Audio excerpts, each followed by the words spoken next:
What are your expectations about this budget, even as amid the concerns over the pandemic and the effect on the economy? Yes. There is nothing to expect from this budget. I mean, the numbers are very, very clear.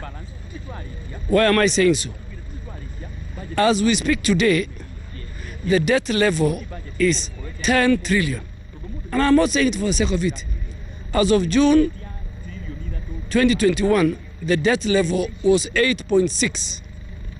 And then you add, government has made commitment and paid commitment fee on 1.3 trillion extra loans, which they have not been disbursed.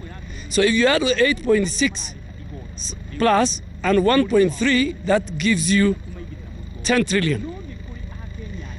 Look at the amount that will be put in the Consolidated Service Fund, 1.3 trillion. That's basically saying we'll use 1.3 trillion for debt repayment and pension.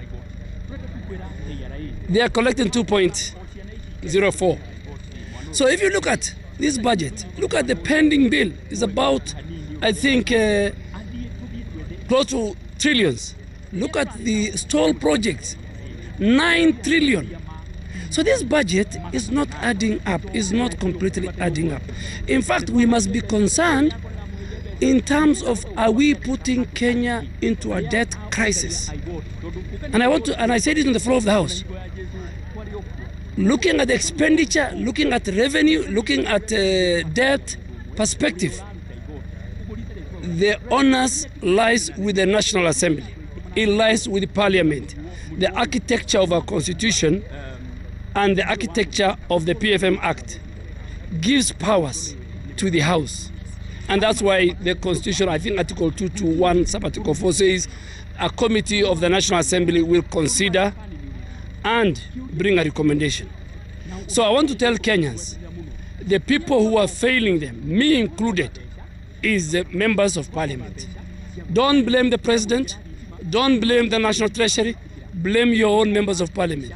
And by passing this budget and appropriation report the way it is, indirectly Parliament has opened up the 9 trillion ceiling.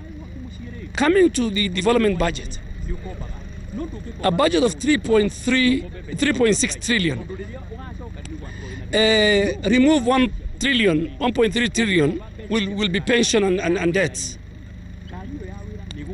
The recurrent expenditure is about 60%. What is remaining for development is about 660 billion. We are talking about a deficit of close to 1 trillion. Okay, 952 to be specific, 0.9. So what are we doing? Every 100 shilling we collect, 66 of shillings go to the repayment of debt. It's like you telling me my salary is 300,000, okay? My revenue is 300,000, salary 300,000, but I want to spend 1 million shilling. That's exactly what's happening in Kenya. And our problem, in fact, of debt is because we allow the National Treasury year in, year out to have a huge deficit. So the more deficit we have, the more we are going to borrow. What is the minister going to tell us today? That out of the 952 billion deficit, the gap, the hole in his budget, 665 billion we will borrow it domestically, and about 291 from foreign. Now, when government competes with the private sector, when government competes with citizens in the domestic market, in terms of borrowing, banks and financial institutions will favor government because of security, because of the treasury bills. So there will be high interest rates. Kenyans will be given tough conditions to borrow. The private sector capacity to borrow from the financial institutions will be squeezed. So either way, this budget is not ambitious. It is over-ambitious. And as a country, we must be cognizant. We must say the truth. We must say the truth in the sense that, number one, we must tell the country our debt exposure. You know, we cannot be in denial. We must tell Kenyans we have a serious debt exposure. And how do we solve that debt problem? We have recommended, Parliament has been recommending over the years, let us restructure our loans. Let us forget about these high expensive loans from China. China is a threat to the Kenyan economy, like many other African countries. Let us go to bilateral and multilateral.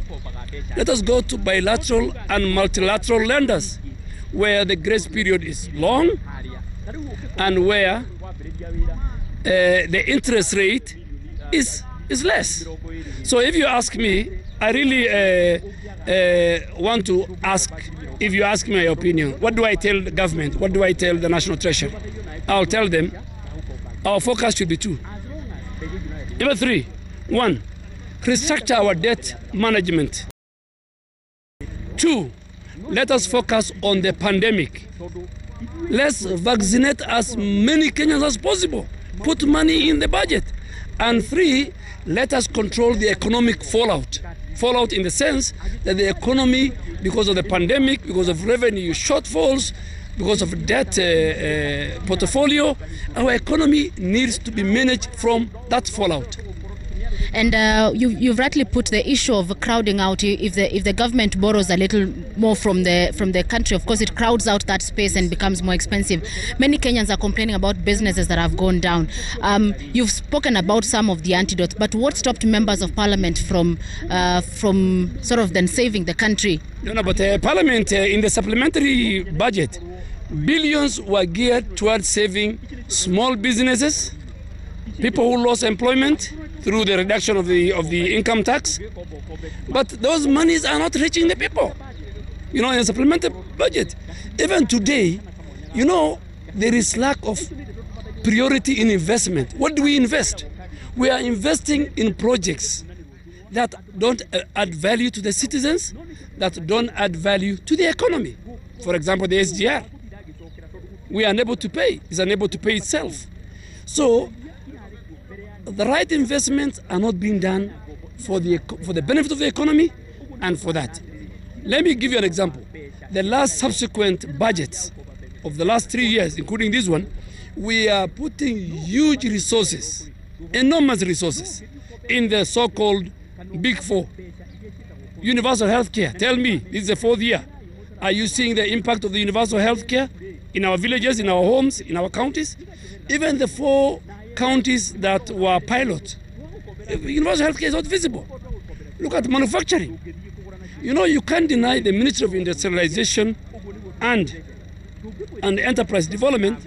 You don't give them good budget and you expect the manufacturing sector to grow by 12%. I mean, give us a break.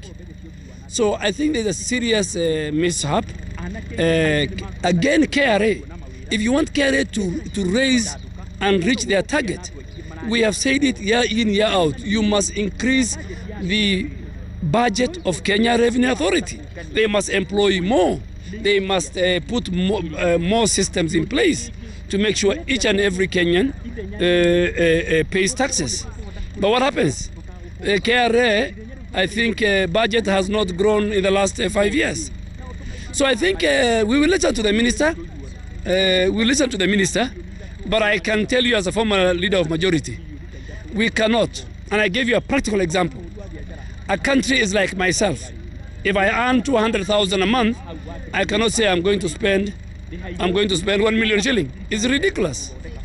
Asante sana mheshimiwa.